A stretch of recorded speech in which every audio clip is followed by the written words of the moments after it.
Bismillahirrahmanirrahim. Assalamualaikum warahmatullahi wabarakatuh. Selamat malam. Perkenalkan, kami dari kelompok 6 akan mempresentasikan makalah yang berjudul Teori atau Kaidah Hukum Transaksi Ekonomi Syariah. Di mana saya perkenalkan dulu nama-nama dari kelompok kami. Pertama, M.A. Sirap. Kedua, saya sendiri Muhammad Suhairi. Ketiga, Niwayan Putri Darmayanti. Keempat, Anggun Faradila. Kelima, Tia Hania. Baik, sebelumnya saya ucapkan terima kasih yang sebesar-besarnya kepada ibu dosen yang telah memberikan bimbingan sehingga kami bisa menyelesaikan tugas makalah dan mempresentasikannya malam ini. Baik, untuk mempersingkat waktu, kami akan memulai presentasi, di mana presentasi pertama yang akan saya sendiri yang akan melakukan, selanjutnya berikutnya teman-teman yang lain. Baik, teori atau kaidah hukum transaksi ekonomi syariah. Teori niat. Dariyat an-niat. Niat adalah dorongan pribadi seseorang untuk melakukan suatu tindakan. Para fuqaha mendefinisikan niat dan menempatkannya di tempat yang sesuai keputusan hukum mereka dengan catatan mereka tidak melakukan penilaian terlalu jauh agar tidak terkena ancaman Al-Quran yang melarang seseorang untuk melakukan tindakan mata-mata atau tajasus terhadap orang lain. Karena itu, para fuqaha hanya mengkaji tindakan-tindakan yang mampu dilihat oleh mata zahir, belum membahas masalah-masalah yang berada dalam hati manusia, belum berbentuk ucapan atau tindakan. Lapas kalimat seseorang yang diucapkan mengenai akad tertentu bisa bertujuan pada akad lainnya jika hal tersebut dikehendaki kedua belah pihak yang berkontrak. Kaidah ini harus memenuhi 3 syarat. Pertama, lapas yang diucapkan harus mengandung makna luas menurut pemakaian bahasa Arab. Jika tidak, lapas tersebut tidak akan dipertimbangkan. 2, ada kesetaraan pada makna lafaz secara lahiriah dengan niat dan nada tanda-tanda yang menguatkan posisi niat maksud, maka makna niat tersebut tidak bisa dijadikan sandaran hukum. Ketiga, konsekuensi hukum yang dilahirkan dari niat tidak lebih rendah atau ringan deretannya dari makna lahiriah atau lafaz yang di lapas ucapan. Jika tidak demikian, niat tersebut tidak diperdulikan. Teori ungkapan keinginan atau nahdariyah al-ta'bir al-iradat. Al-iradah adalah keinginan yang mendorong seseorang untuk mengeluarkan pernyataan lisan yang mempunyai akibat hukum tertentu. Keinginan hati merupakan asa keterikatan tindakan perkataan baik menyangkut akad ataupun bukan. Karena keinginan itu sulit untuk dideteksi dan diketahui, perhatian dialihkan pada dalil yang menjadi tanda-tanda keinginan hati tersebut, seperti ucapan, perkataan, tulisan, isyarat, dan perbuatan. Baik, saya akan menyampaikan materi selanjutnya. Sebelumnya saya akan memperkenalkan nama saya Tia Hania, NPM 20A1878SA. Materi yang akan saya sampaikan yaitu tentang teori pemeliharaan kemaslahatan atau nadariyah al-maslahah. Maslahat merupakan lawan dari mafsadat. Maslahat menjadi tujuan syariat Allah Subhanahu wa taala.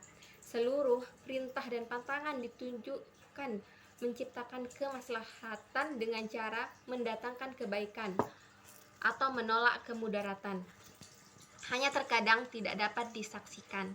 Maslahat pada umumnya merupakan suatu yang nisbi karena banyak maslahat yang di dalamnya terkandung unsur mafsadat seperti jihad di jalan Allah.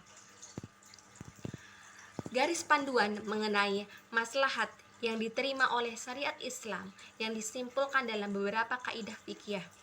Yang pertama, larangan penipuan, pemalsuan, dan ketidakpastian atau gharar dalam transaksi jual beli, karena hal tersebut bisa menimbulkan kemudaratan yang dimulai oleh penjual yang menimbulkan kerugian dan kesusahan kepada pembeli.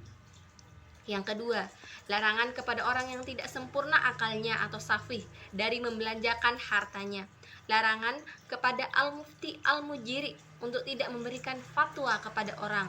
Larangan terhadap tabib yang jahil karena menimbulkan kemudaratan dan kesusahan terhadap orang lain.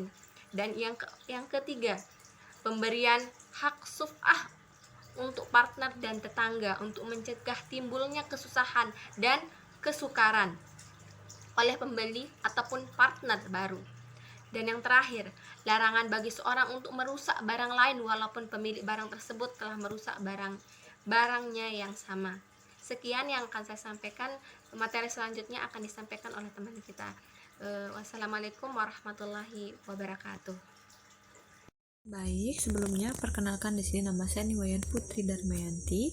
Di sini saya akan melanjutkan paparan materi yang sebelumnya telah disampaikan oleh rekan saya, yaitu mengenai teori hukum asal atau Nadhirat al-Qadi bi al-Istihab.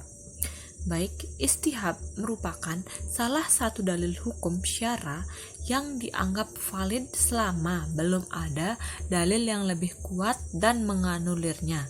Jadi, jika ada dalil lain yang lebih kuat yang bertentangan dengan dalil istihab, tidak diberlakukan kembali. Kita lanjut ke materi. Menurut para ahli ushul fiqh, pengindaraan terbagi menjadi 4 peringkat sebagai berikut. Yang pertama yaitu yakin. Di sini, yakin merupakan sesuatu yang menimbulkan ketenangan di dalam hati karena telah adanya kepastian. Yang kedua yaitu syak, keraguan-raguan, yaitu kita berdiri di posisi pertengahan di antara tidak cenderung pada yang kiri ataupun pada yang kanan. Di sini syak bisa diartikan sesuatu yang netral, tidak memihak pada sisi manapun. Yang ketiga adalah zan kuat, yaitu salah satu dari kedua belah sisi jelas lebih kuat daripada sisi lain zan kuat, atau bisa diartikan salah satu dari dua sisi lebih kuat atau dominan, tetapi kekuatan tersebut tidak sampai mengalahkan sisi yang lain secara mutlak. Yang keempat dan terakhir adalah wam, sisi yang lemah dan dikalahkan oleh sisi lainnya. Dengan kata lain, sisi zan saling bertentangan dengan sisi wam. Demikian penjelasan materi dari saya, yang materi selanjutnya akan disampaikan oleh rekan saya. Terima kasih. Baik, Assalamualaikum warahmatullahi wabarakatuh. Saya M. Asiraf akan melanjutkan teori selanjutnya, yaitu teori syariat jaliyah dalam akad. Syariat jaliyah adalah syarat transaksi akad yang sengaja disebutkan oleh kedua belah pihak yang sedang melakukan transaksi sebagai tambahan atas ketentuan yang telah ditetapkan syariat, seperti persyaratan tambahan untuk mengangkut objek transaksi sampai ke rumah pembeli. Contoh syarat jaliyah adalah misal A membeli bahan pakaian dari B dan mengajukan syarat agar bahan tersebut langsung dijahit. Jika hal ini sudah menjadi adat dan kebiasaan, syarat tersebut bisa diterima dan diamalkan karena si pembeli memiliki hak untuk mengajukan syarat. Akan tetapi, jika itu tidak menjadi tradisi dan kebiasaan, syarat tersebut tidak diterima dan hukum transaksinya fasid. Jika syaratnya dihapuskan, transaksinya bisa menjadi sah. Selanjutnya, teori tawabi. Hubungan transaksi perdagangan dan perniagaan di barang yang menjadi objek transaksi memiliki sifat tertentu yang saling berhubungan erat dengan yang lainnya sehingga tidak bisa dipastikan. Dalam kaidah at-tabi'utabi, sesuatu yang mengikat atau menempel pada sesuatu, hukum yang mengikat pada sesuatu, suatu benda yang mengikat pada benda lain, hukumnya juga mengikat pada sesuatu yang menjadi induk tersebut. Misalnya, orang yang menjual sebidang tanah, maka semua pepohonan yang ada di atasnya menjadi terjual dan termasuk dalam transaksi penjualan, meskipun tidak bisa disebutkan secara jelas ketika akad berlangsung. Selanjutnya, teori jaminan atau Nadariyat al-Daman. Teori ini berawal dari masalah haraj, yang didefinisikan sebagai sesuatu yang dihasilkan atau output dari sesuatu yang dipelihara, dijaga, pun dipergunakan. Kaidah ini berasal dari hadis Rasulullah yang menerangkan bahwa seseorang yang membeli barang, misalnya sebuah sepeda motor, kemudian digunakan, tetapi setelah itu diketahui ada kecacatan yang cukup serius yang sengaja disembunyikan oleh penjual. Ia memiliki hak untuk mengembalikannya. Mengembalikan barang tersebut, dan si penjual harus mengembalikan kembali uang seluruh yang diserahkan. Selanjutnya saya akan menjelaskan tentang teori batasan-batasan ijtihad. Ijtihad adalah mengarahkan segala tenaga dan pikiran untuk mendapatkan kesimpulan hukum syara pada masalah tertentu dengan jalan mengkaji dan meneliti nas-nas Al-Quran dan As-Sunnah yang sejalan dengan kaidah-kaidah bahasa Arab atau dengan menggunakan analogi setelah mengetahui alasan yang dilihat sebab hukumnya. Ijtihad sendiri dibagi menjadi dua bagian. Yang pertama, ijtihad dengan memahami makna nas atau teks Al-Quran dan As-Sunnah. Hal ini dilakukan apabila makna dari teks Al-Quran atau As-Sunnah itu kurang jelas. Yang kedua, ijtihad dengan jalan menempelkan hukum baru dengan hukum yang telah ditetapkan Al-Quran melalui jalur analogi masalah atau selain keduanya dari jenis-jenis dalil komplementer yang sering dipergunakan dalam aktivitas ijtihad itu sendiri, seperti dalil urut atau adat dan istihad atau hukum asal. Selanjutnya, teori perwalian atau nadariyat al-walayah. Perwalian adalah otoritas yang diberikan syariat Islam kepada seseorang untuk melakukan tindakan yang meningkat sebagai tindakan perwalian.